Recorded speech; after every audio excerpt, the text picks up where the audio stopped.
Thank you so much for that auspicious start. And before we begin, let's take a picture of our guests with Hannah, our wonderful AI friend here with us on stage. Let's get a nice group picture, gentlemen.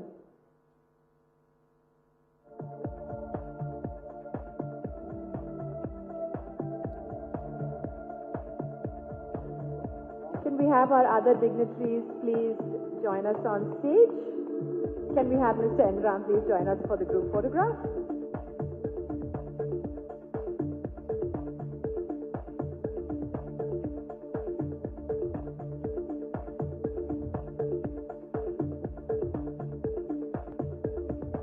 A wonderful start. Can we have a big round of applause, ladies and gentlemen?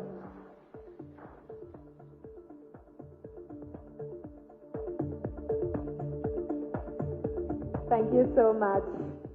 Robot speak with an Indian accent?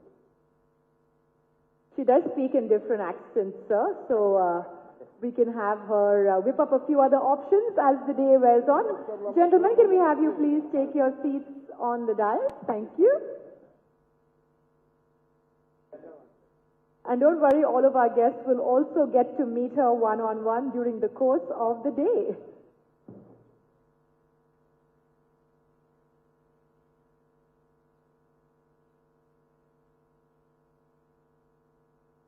All right, Hannah, shall we get the show underway? Absolutely, Paloma. Let's begin by inviting Mr. Suresh Balakrishna, Chief Revenue Officer, the Hindu Group, to deliver the welcome address.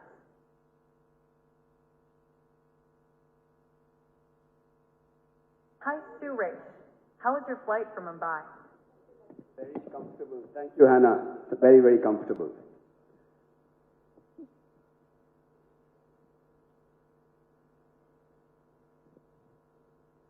We are very happy to host you in the Hindu Tech Summit 2026. Over to you, Suresh.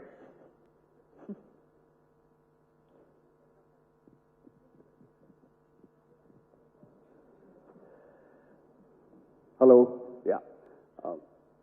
Paloma, I agree with Mr. Enram. We need to do something about that accent. I have not been called Suresh for a long time. But thank you very much. Good morning, distinguished guests, industry leaders, partners, and participants. On behalf of the Hindu Group, it is my privilege to welcome you all to VIT Presents, the Hindu Tech Summit 2026, co-presented by SIFI Technologies, here at this wonderful Taj Coromandel in Chennai. This year's summit is centered around the theme, Continuity Unbroken, building the architecture of resilience in a connected world. Today, we are not merely gathering for a conference, we are coming together to collectively imagine how institutions, enterprises, and societies can build secure, adaptive, and future-ready systems in an era shaped by artificial intelligence, digital disruption, and rising cyber risk. We are honored to have with us an exceptional gathering of thought leaders and visionaries from government, academia, and industry who are actively shaping the future of technology, governance, and innovation. I extend a warm welcome to our esteemed dignitaries on stage. Dr. Viswanathan, founder and chancellor of Vellore Institute of Technology, in my mind, probably one of the biggest and best institutes in the country. Thank you, sir, for providing us with a fantastic institute like that. Mr. Raju Vegesna, chairman and managing director of SIFI Technologies, just talking to him a moment ago, and he was saying how SIFI is a pioneer in, and he started mentioning one or two things like data center management, and then he said, you know what, there are too many things we have pioneered in, so forget it. Welcome, sir, to our conference. Mr. Santosh TG, CIO Association and Chief Digital Officer of Switch Mobility. Welcome, sir. Two of my dear friends and colleagues, the sharp editor of The Hindu, Mr. Suresh Nambar, and probably at the risk of annoying everybody else, the youngest man on stage, the dynamic CEO and colleague and friend of mine, Mr. L.V. Navneet, CEO of The Hindu. Your presence elevates this summit and underscores the power of collaborative leadership in navigating today's complex digital landscape. Over the next 2 days, we will host conversations spanning enterprise resilience, cyber readiness, AI-led transformation, governance frameworks, and the role of academia in building industry-ready talent. With participation from leading organizations across sectors, this platform is designed not just for dialogue, but for actionable insight and strategic collaboration. At the Hindu Group, we do believe that meaningful conversations drive progress. Through forums like this, we aim to create spaces where strategy, innovation, and trust come together to shape a resilient and connected future. I have to thank all those who have supported this summit. And this summit has been supported by a strong consortium of partners. Vellore Institute of Technology, like I mentioned, our presenting partner. SIFI Technologies as the co-presenting partner, and associate partners include Skylark Information Technologies, KBR, Tally, and Virtusa. G Square serves as the reality partner, alongside CIO as knowledge partner. MMA, and I think my friend Mr. Vijay Kumar is here, as industry partner. Startup Singam as ecosystem partner, and Nexus as our gift partner, and Karnataka government as the state partner.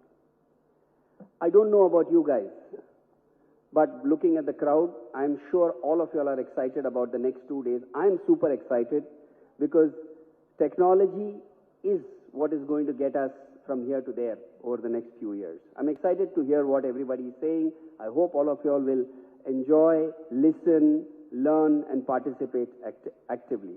Welcome to the Hindu Tech Summit. Thank you.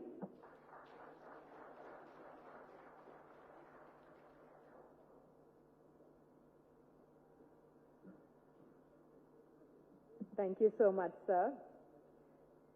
Ladies and gentlemen, it gives me great honor to introduce our esteemed chief guest today. Dr. G. Vishwanathan is a visionary educationist and the founder-chancellor of Vellore Institute of Technology, one of India's most respected private universities.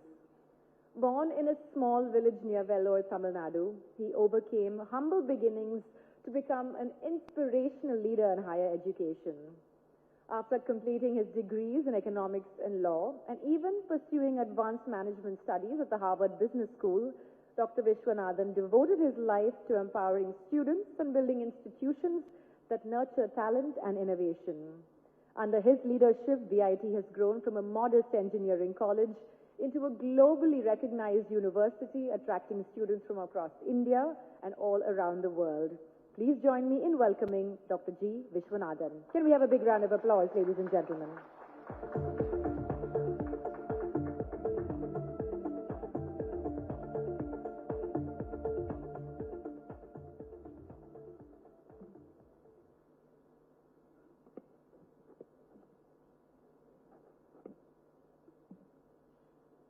Very good morning.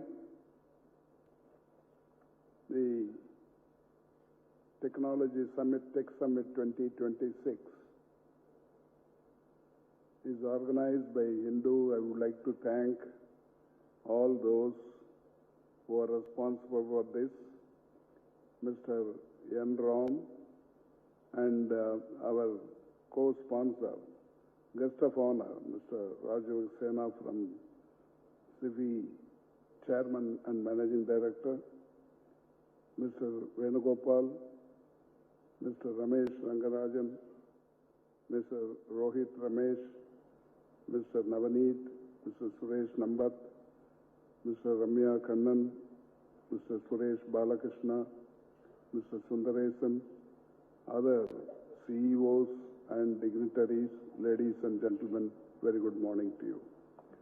I would like to thank all the organizers for this important occasion, because now we are a growing nation and technology plays a crucial role in the development of our economy.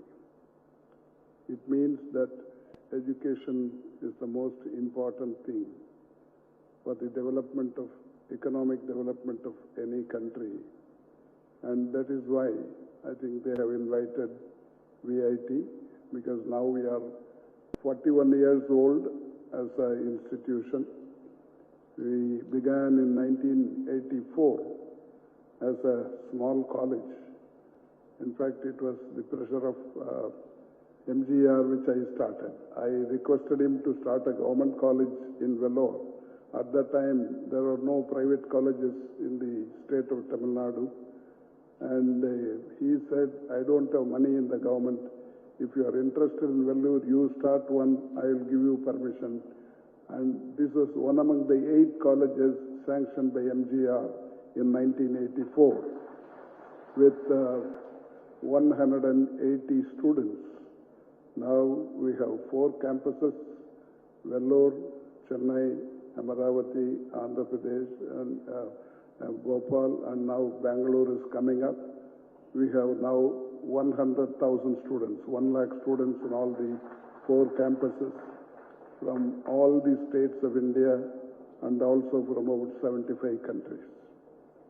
And I always believe that if US can assure quality with quantity, why can't we do it? That's what we are trying to achieve. And I take this opportunity to inform you that we must come up in higher education. At present, as a country, we are lagging behind in higher education. What is called GER, Gross Enrollment Ratio, of India is 28% compared to all developed countries, which varies from 60% to 100%. Even a country like China, which was with us 30, 40 years ago, now they have reached 60%. We are still struggling. And our new education policy talks about taking this GER to 50% in another 15 years. It means that we'll have to double the number of students who are studying in colleges and universities, which means that somebody has to pay for them. At present, mostly higher education depends on parents. Government spends very little, probably the minimum on education. Kothari Commission 60 years ago suggested that 6% of the GDP should be spent on education. We always spend around 3 to 4%.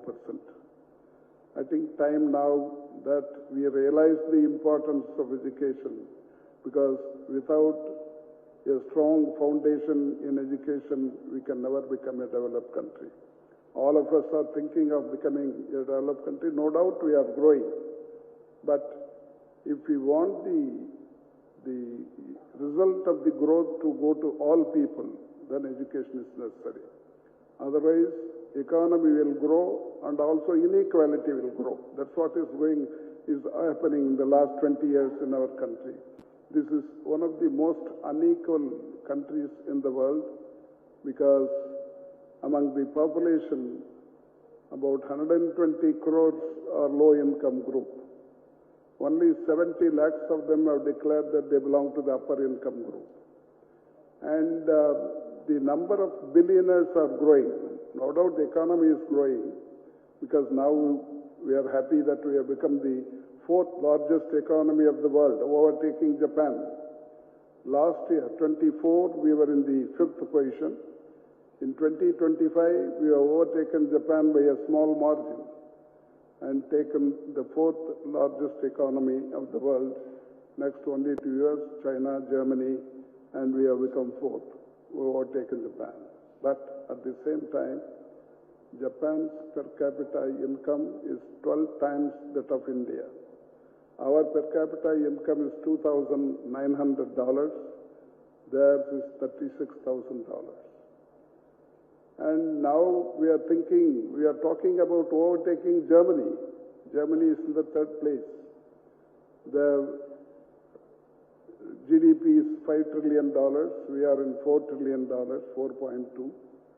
And now the government says, the senior officials say that it is possible that we may overtake Germany in a few years. It may be possible, but what will happen? If this inequality grows, Germany is already, their per capita income is 20 times than India. It is $58,000. So again this will grow. In the year 2000, there were only 9 billionaires in the country. You know, Perunkotiswaral Tamil Nadu. And now we have grown beyond 300 in the last 25 years. And they say it is one of the most unequal countries in the world, next only to Russia. And unless we give education, this cannot be curtailed. It may not be removed. That requires government policy. But if you want to curtail the inequality, education must be given to all children belonging to poor and the middle class. And since we are not spending, many of them are still outside. Out of 14 crore children eligible for higher education, only 4 crores are within the colleges and the universities. And again, unless we spend on higher education and research, we cannot compete with the advanced countries. In fact, we are discussing technologies improvement, technology summit. And how are we doing in research and development? For example, in the last budget, last few years, we have been spending less than 1% on research. It is 0.7%. Whereas other countries, they spend. China spends 2.8% of their GDP and US spends 3.5%. These are the two countries where we can compete with them in higher education numbers. And if we are spending less, then our publications, patents, everything goes down. In fact, I will give you the figures. The publications in 2024, China, it was 8,13,000 publications. USA, 3,40,000 publications. And India, 1,41,000 publications. This again reflects in patents. That's very important for a country's technological development.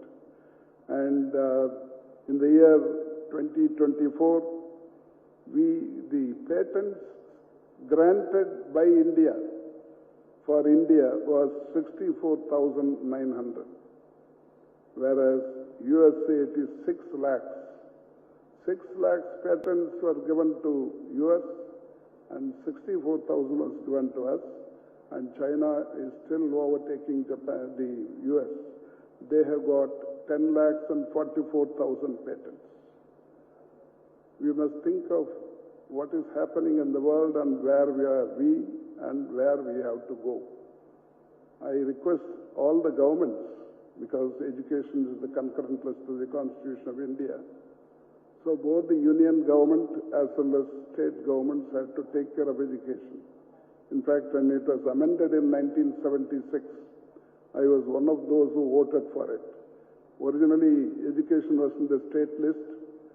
Indira Gandhi brought it, a constitution amendment, and brought it to concurrent list so that both the center and state can legislate upon. We thought that both of them will spend on education. Now they are trying to collect from education. In fact, the GST is levied for all the educational institutions. Last year alone, VIT has paid about 170 crores. And it is time now that instead of collecting from educational institutions, we should help them. And government education institutions should offer more opportunity for students to study. Otherwise, it will be difficult. See, even within the country, it is not equal. You know, the average is 28%, but the southern states are comparatively better in GER. Andhra Pradesh, Telangana, in fact, Tamil Nadu is number 1 with 47%. Kerala is number 2 with 41%. Then comes Telangana, Andhra Pradesh, and Karnataka. All of them above 38%. The minimum is Bihar with 17%. Because I am telling you to inform you that if there is improvement in education, economy also improves. I would like to compare only two states like Kerala and Bihar. Kerala's population is 3.5 crores. Bihar's population is 13 crores. And in territory, they are almost 3 times bigger than Kerala. But in the GDP, Kerala is $167 billion annual GDP. It is $130 billion in Bihar. And again, in per capita income, Kerala is $3,800 and Bihar it is just $810, the lowest in India. Because the GER is 41% in Kerala and 17% in Bihar. I would very much like the governments and political parties to take care of this, because nowadays, you know, the governments are functioning more for the party than for the government, than for the public. It is true of all over the country, it's not a particular state, union or particular state. This should change. And they should think of the poor and the middle class, how they will come up. Unless we give them education, they cannot come up. If you give education, there is ample opportunity for them to work and come up. In fact, students who studied in Vellore, VIT, now they live in 84 countries, are leading very good life. And it's not only the individual family goes up. If we have a scheme called STARS, support the advancement of rural students, in order to help the rural children studying in government schools, we started this scheme where we give them select students and without entrance they can come to VIT. We give them education free, boarding, lodging, everything. Finally we get a placement also for them. I calculated and found out that the family income of this student, boy or girl, when they join, it is 5,000 to 10,000. The father earns that. But when this boy or girl, after 4 years, go for placement, they earn 10 times to 20 times that of the father. That's the kind of education which can make a family go up. And it happens for the nation also. For example, with this 28% of GER, our people going and working out of the country, like our Mr. Raju, going in various countries and working, they send back the money, what we call remittance. In the remittance, India is the highest amount, receiving amount. And in 24-25, we have received 12 lakh crores of rupees. If it's possible with 28%, what will happen if it goes to 50-60%? The country will be also benefited. We will get enough foreign exchange. These are the things which I want the government to bear in mind. And I am happy that Hindu is taking up this cause, because Hindu is very, very important. In fact, I used to tell people, most of us are Hindu by religion. I am a Hindu by reading. Because now this is my 71st year. I started reading Hindu in 1955. I had a professor who told me, Hindu padida, Englishum kathikalam, newsum padikalam. That's how I started. Now I'm continuing for 71 years. I hope all of you are Hindu readers. And I thank the Hindu family for taking this initiative. Thank you very much.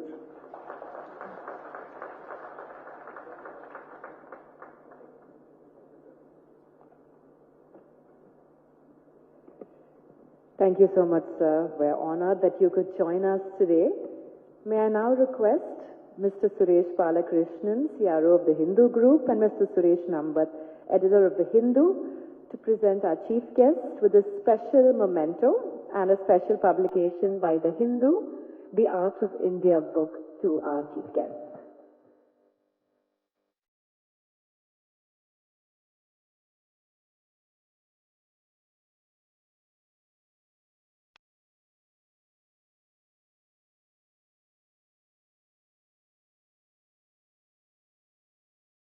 For our audience members, that is the issue of the Hindu on the date that our chief guest was born.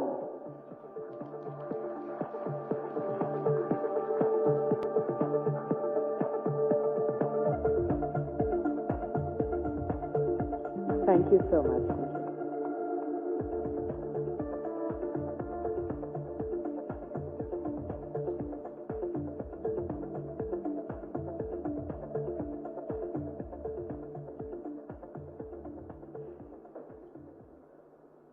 I would now like to welcome our guest of honor, Mr. Raju Vegesna, Chairman and Managing Director, SIFI Technologies Limited. Mr. Vegesna is the first-generation Indian-American entrepreneur whose journey is deeply rooted in innovation and purpose. From building path-breaking ventures in the United States to now strengthening India's digital backbone, his story reflects vision, resilience, and a commitment to meaningful impact.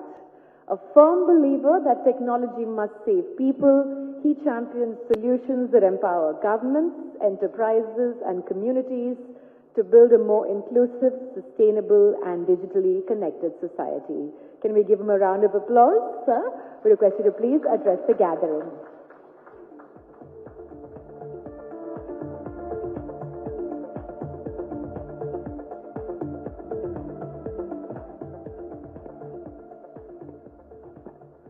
Vanakkam. Good morning. Thank you. Thank you. It's my pleasure and honor to be here.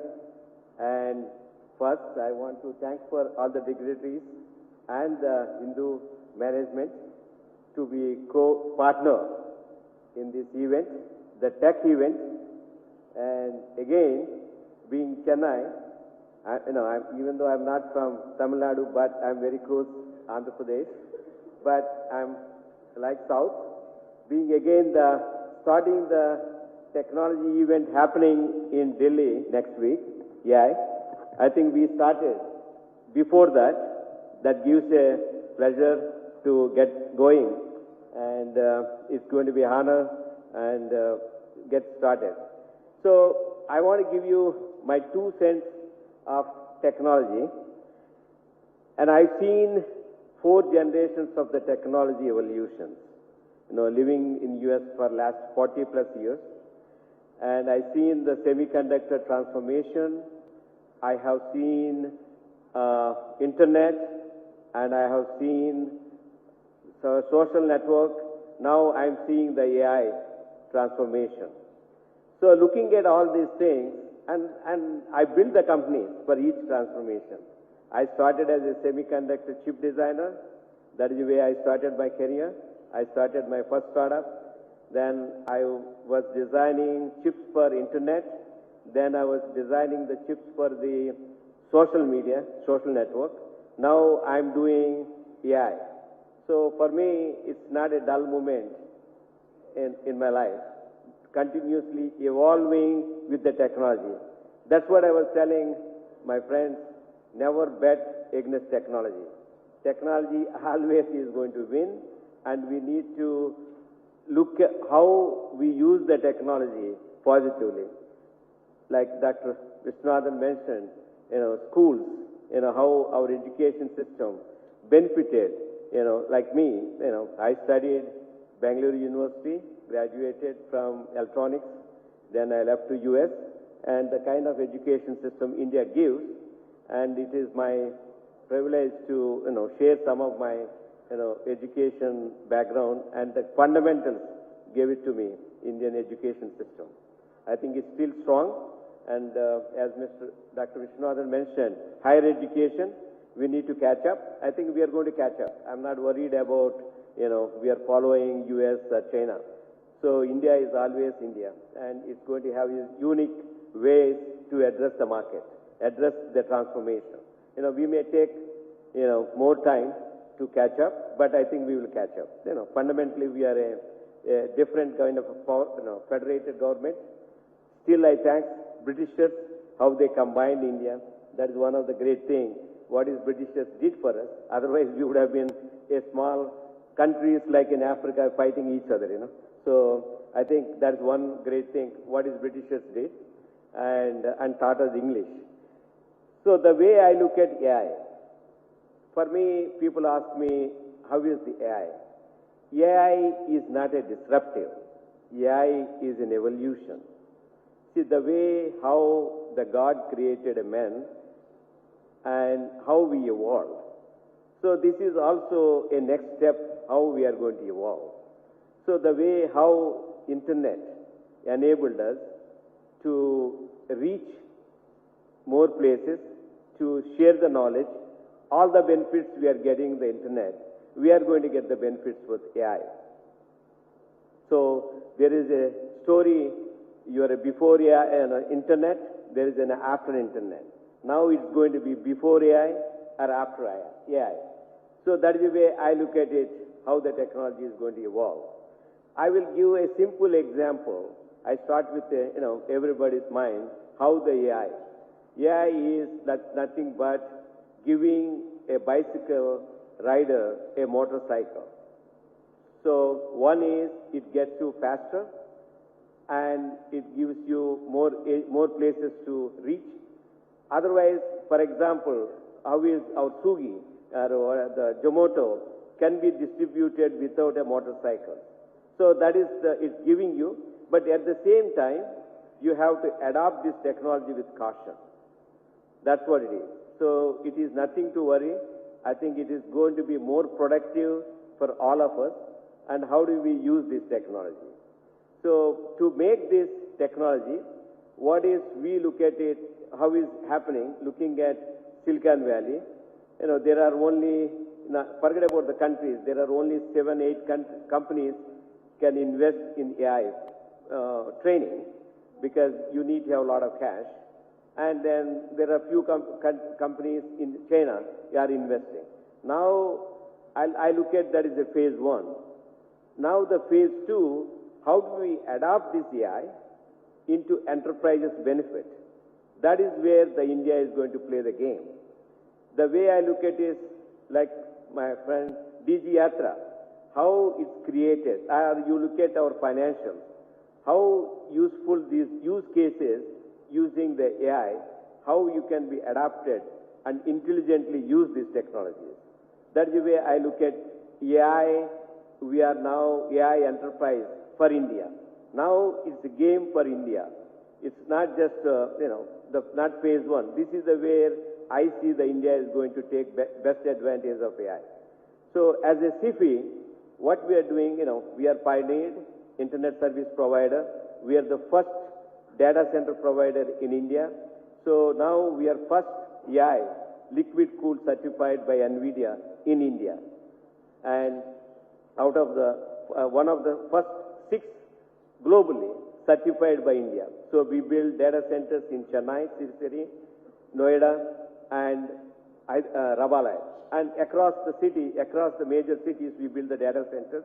Now we are building also the network capable of building AI.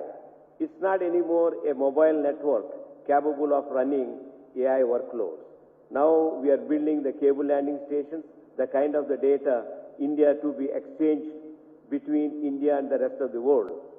See, so far, the way I look at it, don't get me wrong, we ship the bodies and we borrowed the intelligence. Now we have to change that. We need to transform, we need to ship the intelligence to the rest of the world. I think this is the India time, how we have to be intelligent. That's what we need to be creating the products and solutions coming out of the India. Schools like VIT should be introducing more technologies and competing globally and preparing not only the technologies, entrepreneurship. Those are the things what I see India is going to grow. And last thing I want to say, the government is very positive. And if you look at the policies creating by the government to do, like for example, in the last cabinet, they gave building a data centers in India and for globally and the tax benefit. And also, all the tax benefits getting to make it India more intellectual place. It's happening, and I want to everybody take advantage of this. And AI is going to be a great evolution and going to put India up front. I think this is our time. We should not be lagging and thinking a second out. what is AI is going to do. I want people should lead AI to the rest of the globe. Thank you.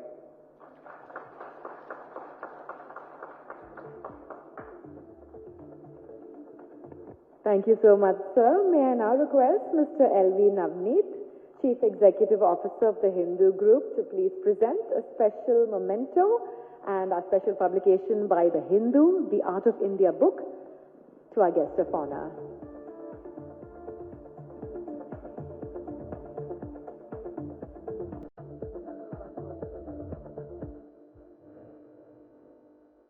Requesting Mr. Suresh Balakrishna to please do the honors and present the special book.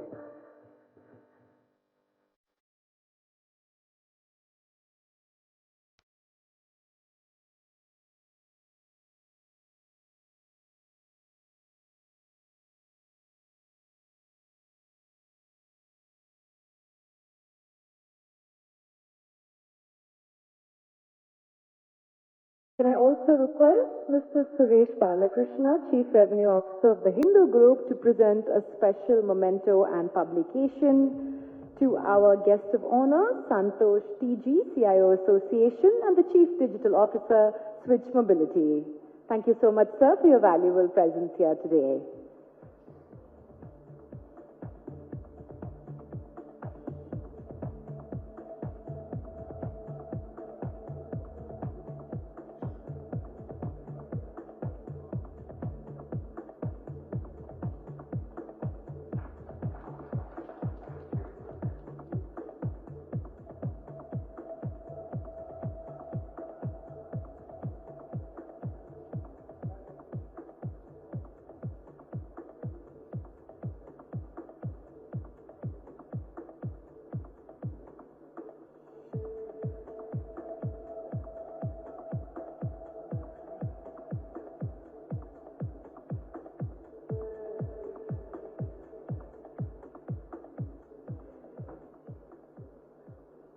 Thank you so much to all of our dignitaries. Thank you for your presence here today. On that note, ladies and gentlemen, we're all set to dive into an exciting day ahead. Thank you, gentlemen.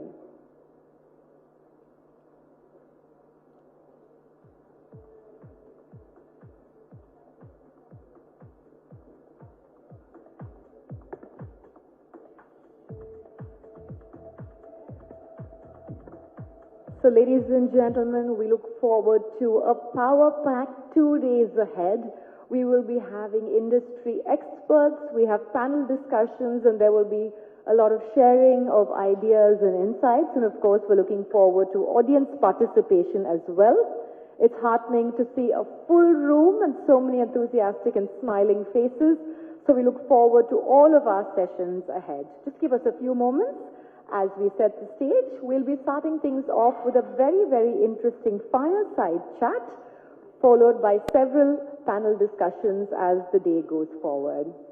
So our first session is titled From Classroom to Cosmos. I would like to welcome on stage Dr. Shekhar Vishwanathan, the Vice President of VIT, who is a distinguished academic leader with over 3 decades of experience spanning industry and higher education. With a strong foundation in engineering and computer science and leadership roles at global giants like IBM and Walmart, he continues to shape India's higher education landscape through innovation and policy influence. Welcome, sir. We're so happy to have you with us today. He will be in conversation with Ms. Ramya Kannan, Chief of Bureau, Tamil Nadu, The Hindu. Can we give her a round of applause, ladies and gentlemen? Ramya, over to you.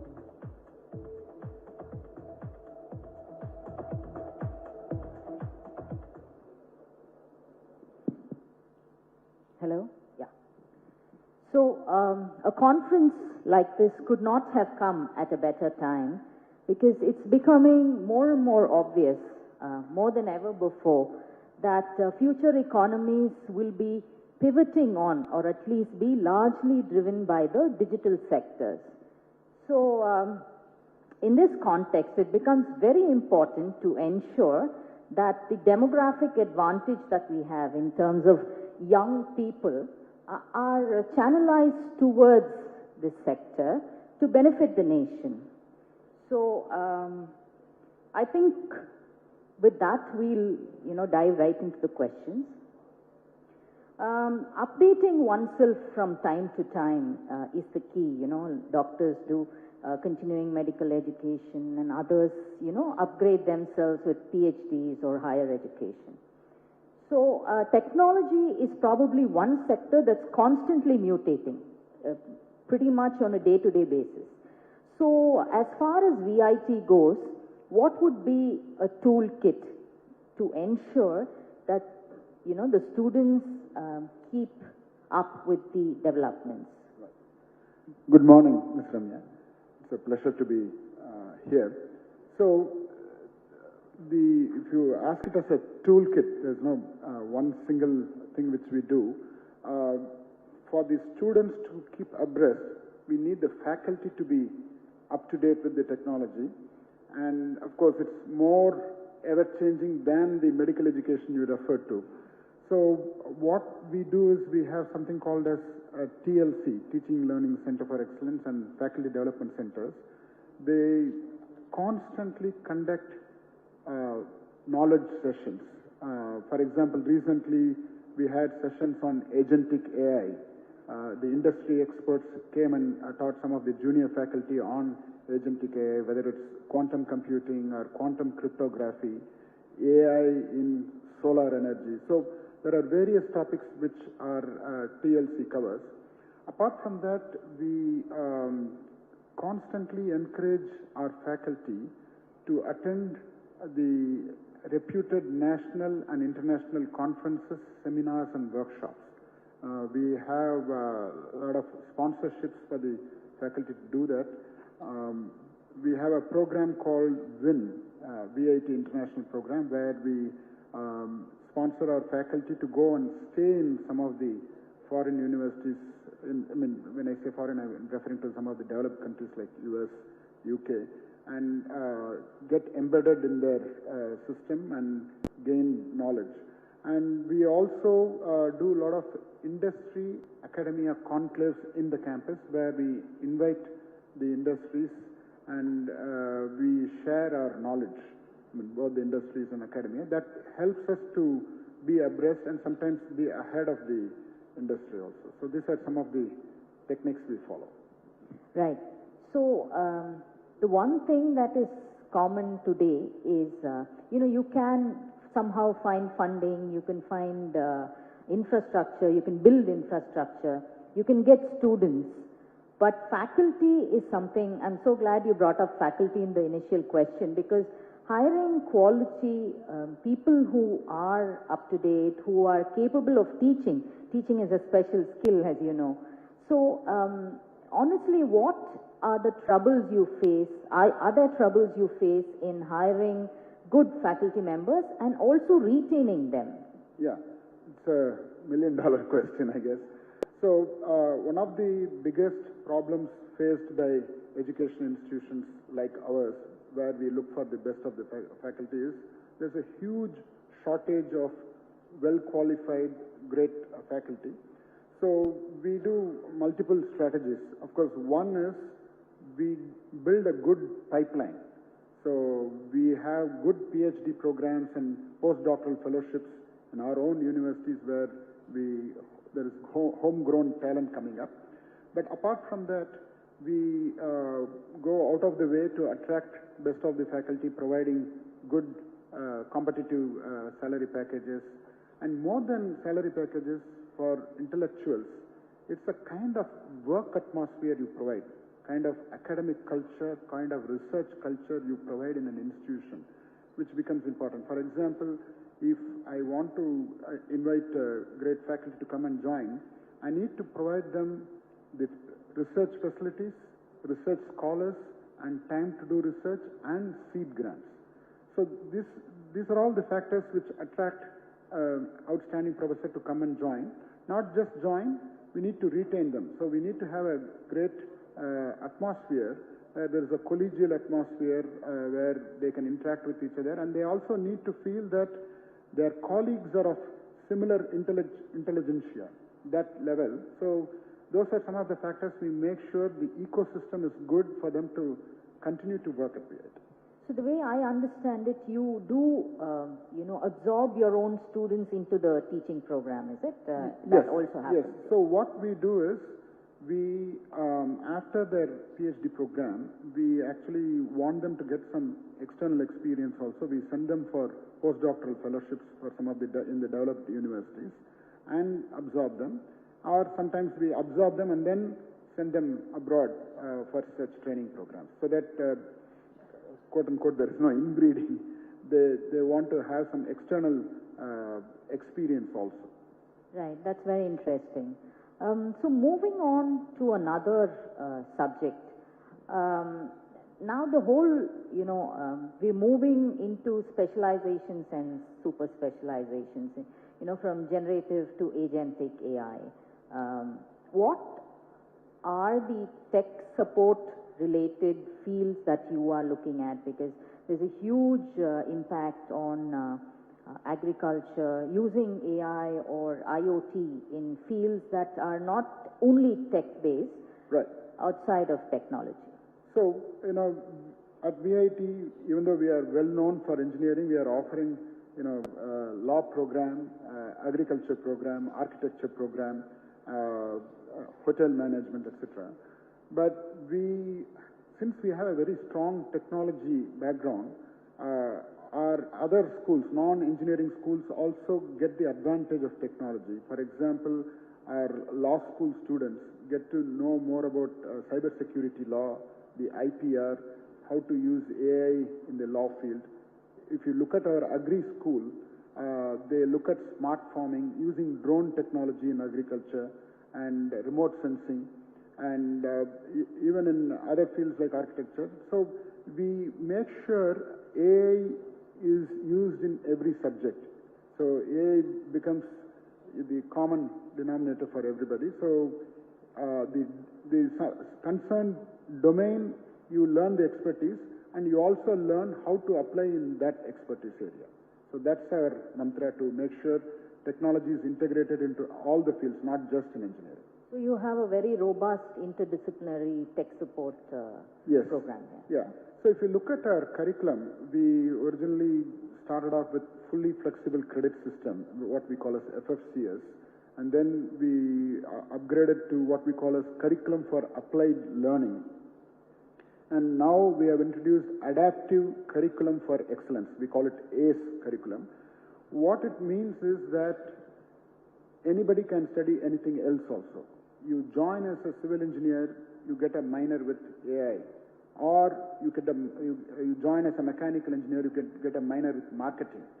So all sorts of possibilities become easier. You can do specializations. If you take, for example, computer science, you can specialize in IoT. So we allow all combinations, and we allow program migration, because at the age of 17 or 18, they may not have chosen the right branch, but we allow program migration. So once we allow all these flexibilities, it becomes easier for the student, and when they come out with interdisciplinary, multidisciplinary schools, their employability also goes up. So that's the reason we keep the curriculum as flexible as possible. Okay, that seems like a good place to study at. I'm going to pick up on something Dr. Vishwanathan spoke, during the inaugural. He said India is a country of great inequalities, which is true. We see it on a day-to-day basis. And if you talk about the digital divide per se, maybe access to technology or maybe a simple mobile phone has improved quite significantly over the years. But I think that's where it stops. The access to technology for the vast majority of our population is still poor. I'm sure you'll agree with that. And in terms of students accessing education, tech education also, there are several limitations. So is there something that you do with your, wisdom of this? Is there something that you plan in order to bring in more students in, to keep it equitable and make it accessible to as many students as is willing to take up the course? Right. So for our in-campus students, obviously technology access is not a problem, but we have also started online degree programs. We are offering MBA, MCA, and MSc Data Science, and that gives access to education, VIT's faculty especially, remotely wherever they are in the world. They are able to enroll and complete the degree. There is FaceTime also, meaning synchronous education, and then there is asynchronous education.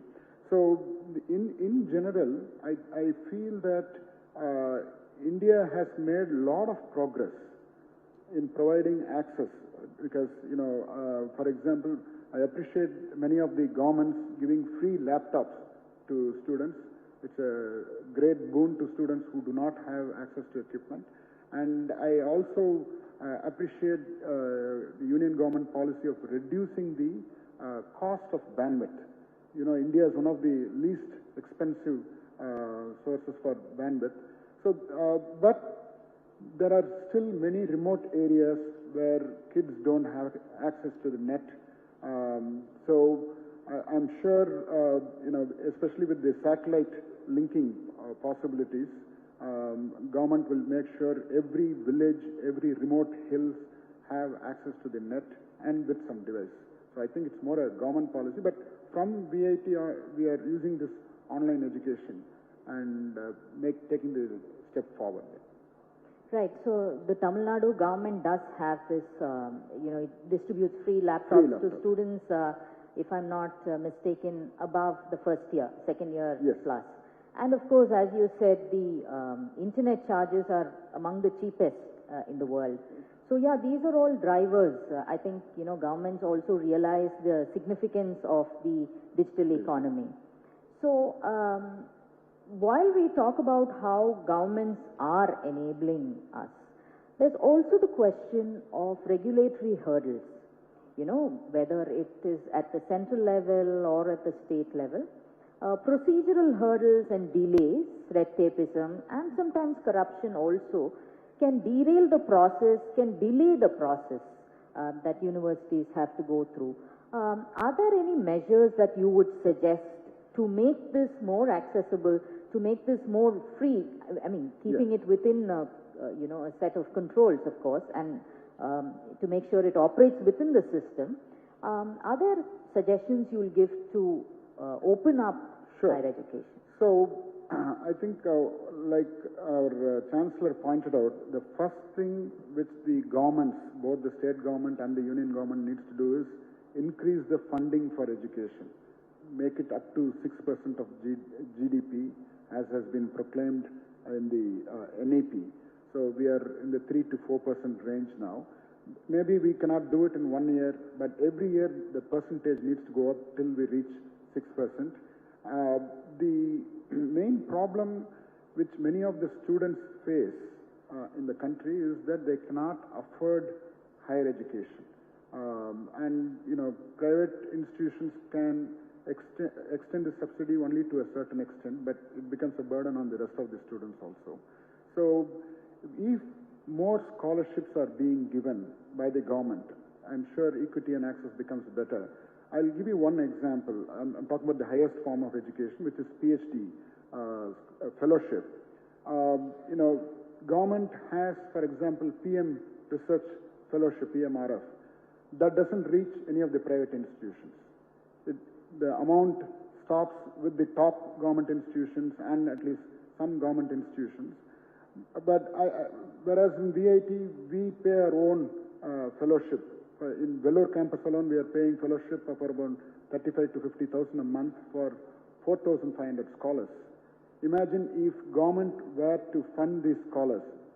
It would help us to increase our research facilities and increase the number of research scholars. So funding is one area where government needs to increase, both state and center. The other area is, in general, having a liberal approach for allowing institutions to open more campuses, or people wanting to start new institutions. The red tape needs to decrease. It needs to be a single window clearance with a time frame, and increasing the intake of existing branches, approvals. So there are a lot of bureaucracy still exists in this field of education, the regulated field. It needs to be a bit more deregulated sector, and the market will decide who's good and who's bad. It will happen. Right. So there's been a lot recently. The central government has freed up the regulative atmosphere for clinical trials, which is also a big area that the country will bank on. So I suppose biotech is next. So that in the last decade or so, the buzzwords, at least in academic circles, have been hackathons, mentorship, and several such niche issues that students are encouraged to join. So what is the relevance of these smaller events, because as children, people talk about the Olympiads, like encourage children to take up the Olympiads. But do these hackathons and these, smaller events to encourage students actually help in the larger picture? A number of innovations at these hackathons, do they see the light of day for broader and larger societal implementation? Yeah, what you are asking is an important point. So I'll take VAT as the case. So we conduct plenty of hackathons. In fact, we have introduced a program where hackathon has become an assessment tool. We call it the winner program, VAT, Innovation in Education and Research. So students, as part of their coursework, take problems from the industry. So we have asked our industry partners to give some problem statements.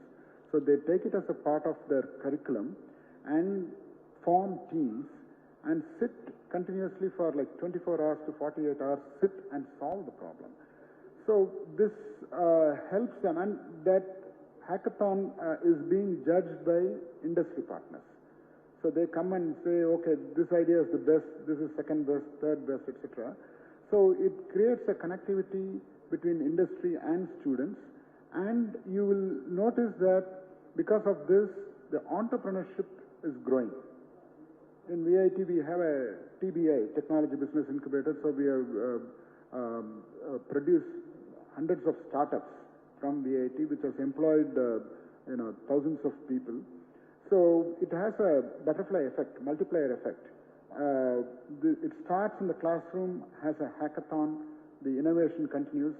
We at VIT provide 5 lakhs seed grant for student startups and faculty startups. And we are also giving product development fee of 50,000 rupees. And we increase the funding up to 15 lakhs. And so far we have given about 6.5 crores as student grants. But they also get government funding, about 8.5 crores. And of course, once they go out, they get venture capital funding, about 83 crores so far about the recent startups. So if you look at it, what starts as a simple problem solving in the class can lead to development of the economy because of entrepreneurship and better employment. And India is very good in promoting startups. So we are benefiting because of the startup culture in India. Right, so you do believe that there is a very thriving and flourishing domestic innovation industry, at least in the tech sector? Yes, yes.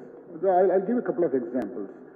There's one Inside FPV, that's the name of the company our students floated. It's a drone company. And this startup has received funding from Government of India Defense Department of 1.5 crores because their drone is going to be used in military applications by Government of India, the Indian Navy personnel. There is a space tech company, Okula Space Tech Company. There are biotech companies coming out of VIT. So all this eventually leads to betterment of the society, whether it's government or general public. Right. So this is a question that I'm asking on behalf of students and their parents perhaps. Anyone entering the professional courses, professional education industry is looking to the pot of gold at the end of the rainbow, which is a job.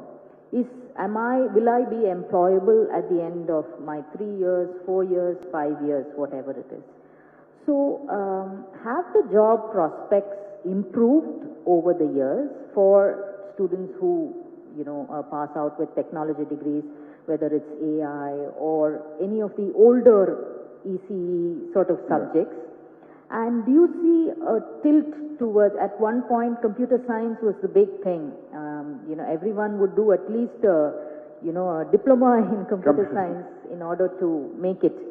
So what are the trends today? What are the job prospects for students who pass out? Right. So, of course, all roads lead to Rome. Everybody wants to study computer science. What we have done at VIT is made sure, regardless of which program you join, you can study computer science. That was, originally we started off with programming, now AI. So regardless of which branch you study, AI becomes a core subject.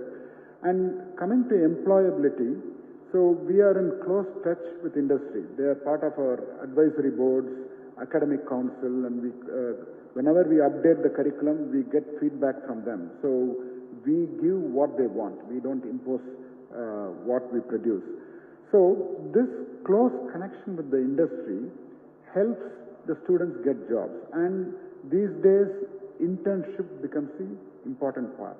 No employer wants to just like that hire somebody. They want to test them and then hire. So getting an internship in the last semester or even pre-final semester, which can lead to full-time employment, has become the norm of the day, especially by the GCCs. But the Indian IT services companies, they do the mass hiring at VIT where thousands of offers are being made. VIT is one of the leaders in that. So what we find is, if we closely align with the industry when it's coming to design of curriculum, and some of the modules of the curriculum is being taught by our industry partners. So we call it professors of practice, POP, and adjunct faculty. So those factors and those hackathons and other problem statements in the class, these help students connect with the industry. So they continuously are in touch with reality and the internships. And we also provide soft skills, which is the industry's need. You cannot be just a tech guy. You need to be able to communicate, work as a team, show leadership skills. You need to be able to talk to your customers. So all these soft skills also help them in getting a good placement. So we find that actually every year the number of companies visiting VIT is phenomenal. It's like in thousands. And the job offers are also going up. Even though the general industry trend is not that great, but when the going gets tough, the tough gets going. Right. So you've actually answered my next question, which is on academia and industry tie-up. If you could just talk in general, just a few sentences on why is this academia-industry tie-up very important for particularly the engineering education sector? So one we have already touched upon, employment.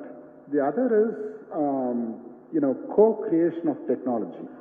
So we have some of the faculty members who have patented their work in collaboration with their industry. So the patent is, jointly owned by VIT and the industry, and they get to commercially exploit the patent, and we get a royalty. So that kind of industry consultancy and intellectual property becomes an important component in our growth, where new technologies can emerge in partnership with the industry. And in general, we also want to push forward with general consultancy projects from the industry.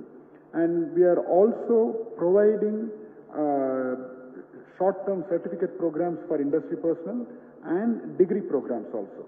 We go to their campus, they come to our campus.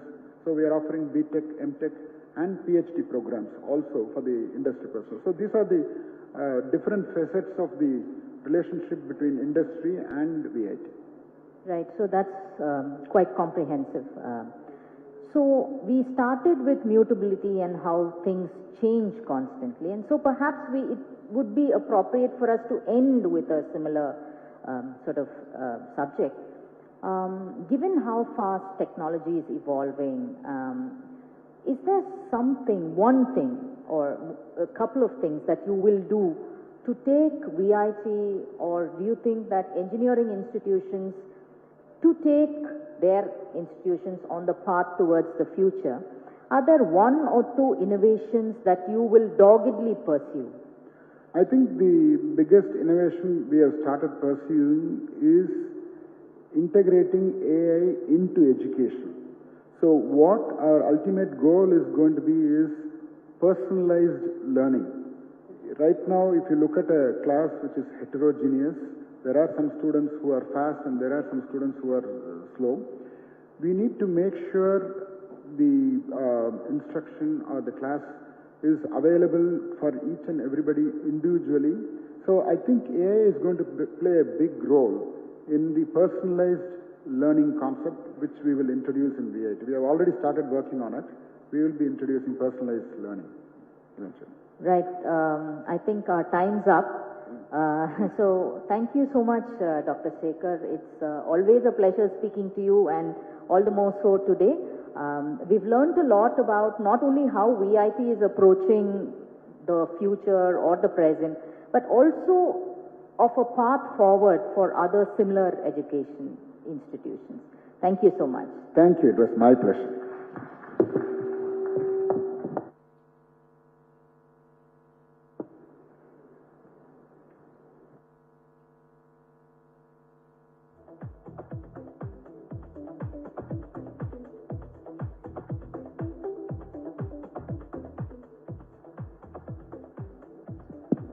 Looks like we have time for questions. Are there any questions, please?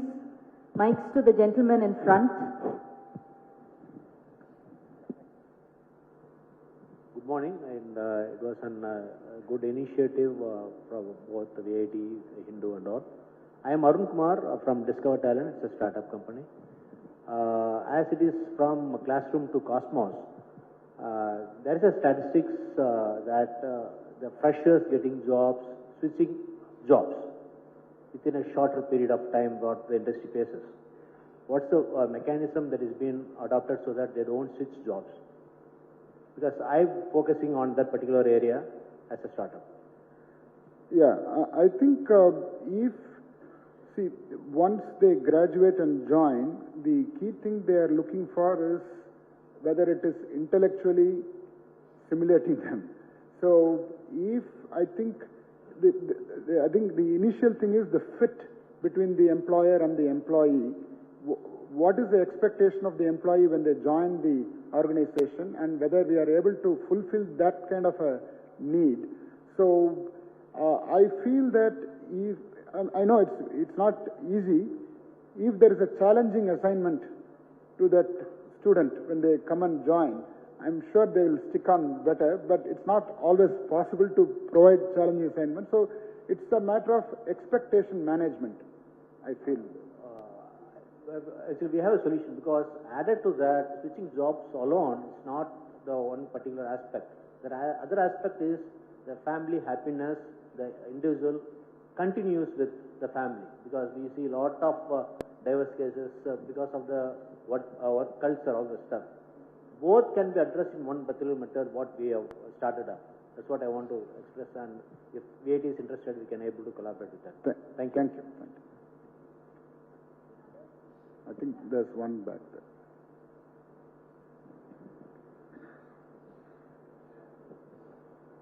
So you mentioned that you get a lot of industrial consultancy and sponsored research. I've been thinking, is it possible to run an institute entirely using industrial consultancy and sponsored research? Not entirely. Actually, the amount of industry projects we get and the revenue we get from consultancy is very small. But we eventually, perhaps, but not at this point of time, because I feel that the Indian industry also has not matured to the extent of collaborating so much with the academia, and academia was also not matured. So I think it will take some more years for us to reach a significant level of income coming through industry. Not yet. Can someone, sorry, are you done? No, I just wanted a follow-up. So can students then take it up on their own hands? Like if 100 students pool in 20 lakh seats, that's already a corpus of 20 crores, and they can create, impactful startups. So is there like new models of education where students pull in money, work on a startup, and instead of graduating with a degree, they graduate with a startup, let's say. Yeah. So for example, at VIT, we strongly encourage startups, so students can take a break also, for a semester or a year, go try a startup and then come back. All those are great possibilities. Yes, is the answer. Thank you. Can someone bring a mic to Mr. Ram, please, right in front?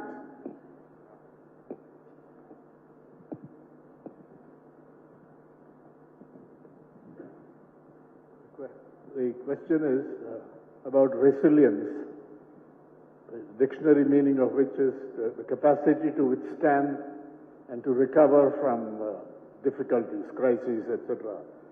And what comes to mind is the COVID-19 pandemic. So how did your institution, Belur Institute of Technology, respond to the crisis, the mass crisis that was the pandemic? Because we heard that in many other institutions, the students actually lost, particularly in schools, but also in colleges, lost a whole year or two. For example, in poor families, they may have one or two mobile phones, and all the learning, although data may have been affordable, the device was not available for this, and it was so small. So, so apart from your own, how you dealt with it, if you have any other remarks on, observations on how others did, that would be useful. Thank you, sir. So what VIT did was immediately switched to online education. It was a live online education rather than recorded ones. And fortunately for us, most of the students were having access to a device and the network, but there were a few students who did not. So we were able to arrange some devices for them. And for some specific students, a very handful of students who could not even have access to the network, we brought them to the campus, kept them isolated, and make sure they could learn from the campus without spreading the virus. So we were fortunate enough that there was continuity, business continuity. In spite of COVID, and all the faculty members, they were able to take classes online, and many of the difficulty we faced was with the hands-on labs. With the software labs, it was easy, computer-based labs. But when it comes to physical machines like mechanical labs, etc., but later we made them come to the lab once the lockdown was open, and then they came and physically did the experiments and learned it. So we made sure nobody lost time because of COVID. Thank you. Yes, please. My name is Ganesh Kumar, and I straddle two worlds. One is manufacturing as well as IT. What we find when we get a lot of, and this is not a commentary on VIT per se, but a lot of the engineers, and I would say so-called engineers who apply to us, often don't even know 7th or 8th grade math problems. They can't even solve ratio and proportion problems. So, and when Dr. Vishwanathan was talking about increasing the enrollment ratio to close to doubling it, I was really thinking that perhaps we should give a lot of thought to depth, because it's really not how much you know, because today we can get the information that we need, but being able to think and analyze and be able to apply what we really learn. So your thoughts on that would... Yeah. So it's always a challenge when we want to increase quality. The quality might suffer. So that's why we need to make sure, without compromising on the quality, we need to continuously increase the quantity, because as a country we need more people to get educated. At the same time, we want them to provide good education, quality education. So this is the overall concept. But I think the key is faculty training. Whether it's the school level teachers or the higher education, if we can make sure our faculty and teachers are having good fundamentals, then automatically the knowledge gets transmitted to the students and it happens better. So I feel that even in the school education, we need to make sure the training programs are effective. There are some training programs where sometimes it's not effective. Faculty training becomes the key in making sure the quality of education doesn't go down when we increase the quantity. I think that's my answer to your question. I think that's all we have time for. Dr. Sekhar will be here, so please ask him your questions during the tea break. Hi, sir. We are done with this session. You can meet Dr. Sekhar just after the session and get your queries answered. Thank you so much, and thanks once again. Thank you so much, Dr. Vishwanathan, and thank you, Ramya. Of course, we take it as a good sign when we have lots of questions from the audience, and we hope that the enthusiasm continues as the day goes on. So, ladies and gentlemen, we now move on to our panel discussion titled Resilience by Design, Embedding Continuity into Organizational DNA Using ISO 22301 and 27031. Well, resilience today is not just about recovery. It is a design principle embedded in strategy, systems, and culture. This panel explores how global standards, IT architecture, and cross-functional governance can transform continuity from a compliance exercise into an operational philosophy that safeguards trust. I'd like to welcome our speakers to the stage, starting with Mr. Sivaramakrishnan N., Senior Vice President, Information Technology and CISO at M2P FinTech. He works at the intersection of cybersecurity, digital trust, and payments innovation. Known for building high-performing security teams and aligning governance with business growth, he is a respected voice on fintech risk and the human side of cybersecurity. Welcome, sir. I'd like to welcome on stage Mr. Santosh Murthy Neriyanuri, Senior Director Operations, Kellogg Brown and Root Company. He brings over 35 years of experience across engineering, procurement, and construction in the hydrocarbon industry. With a strategic focus on growth, team diversity, and operational excellence, he has led complex global projects while championing inclusive leadership and mentoring the next generation of leaders. Welcome, sir. Next, I'd like to invite on stage Mr. Gokulavan Jayaraman, InfoSec leader, Mahindra Group, a seasoned technology professional with over a decade of experience in the IT industry, known for his thought leadership in cybersecurity and digital transformation.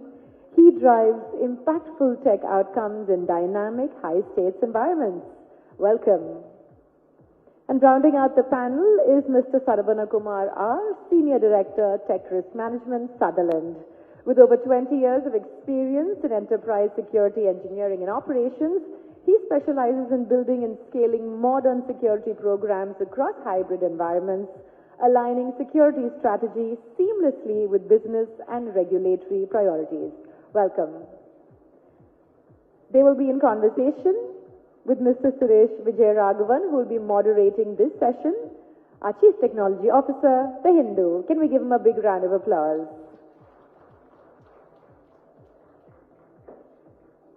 Mr. Suresh, I leave this session in your able hands. Over to you.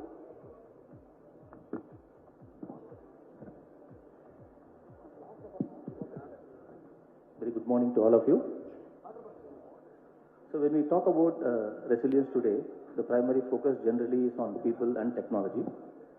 We look at people culture, we look at leadership styles, and on a technology we look at whether they have cloud, whether they have risk-free technology environments. But what is missing in all these things is process. Process is the glue between human intent and the technological capability. Right? People make decisions, technology provides the tools. But process is the one that defines what must be done, in what order, by whom, and under what conditions. Without process, resilience depends on heroics. With process, resilience becomes repeatable.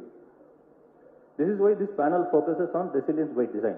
So we didn't say resilience by reaction or resilience by luck. Resilience built into the operating fabric of the organization is what we are looking at today. There are two global frameworks actually, which helps us in this, which is ISO 22301, that's called business continuity management system, and ISO 27031, which is IT continuity for business continuity, IT support for business continuity. Right? So 22301 tells what businesses must continue, which products and services and activities are critical, and how much disruption is tolerable, and what organizational arrangements are required to sustain operations. So actually it embeds continuity into governance. In simple terms, it defines the business continuity process architecture. Right? So 27031 complements this by telling how technology must support this continuity. While 22301 is a requirement standard, 27031 is a guidance standard. So the real question this panel is that we have is, do we have a continuity plan? That's not the question. We are talking about how we design the processes that ensure people know what to do and technology is structured to support it on an everyday basis. And that is repeatable. Right? So we have an excellent set of panelists today from varied backgrounds, and I'm looking forward for a very insightful discussion with them. So Gokulavan, the first question is to you. So 22301 talks about requiring continuity management system, and 27031 talks about a process-based approach to support that. So how do organizations operationalize these repeatable processes rather than having them as static documents? Or if I want to put this question simply, how do we make continuity a daily operating process rather than a compliance document? Thanks. That's a good question. And in my experience, I have seen DB, ISO 9001, 27001, 22031, all these things. It starts as a more of a checkbox or compliance model earlier. And then it automatically matures in a period of time. Now there are many companies who had understood that it's no more a checkbox or a kind of documentation only standards. So people are starting, the organization has understood these, and then they are starting everything with the process, procedures, monitoring and measurement, and continual improvement. So all these things are coming into picture. So from that angle, I'm actually happy. We had moved from some X position to a different position overall in the past 20 years. Now, coming to the question again, leadership blessings are very important for especially implementation, and then continually running these programs. We need the leadership blessings, and one size doesn't fit all. So from that angle, we have to understand the organizational objective, especially the when it comes to the continuity, how much RPO or the minimum time that we want to come back to the business position. So all those things we have to understand first.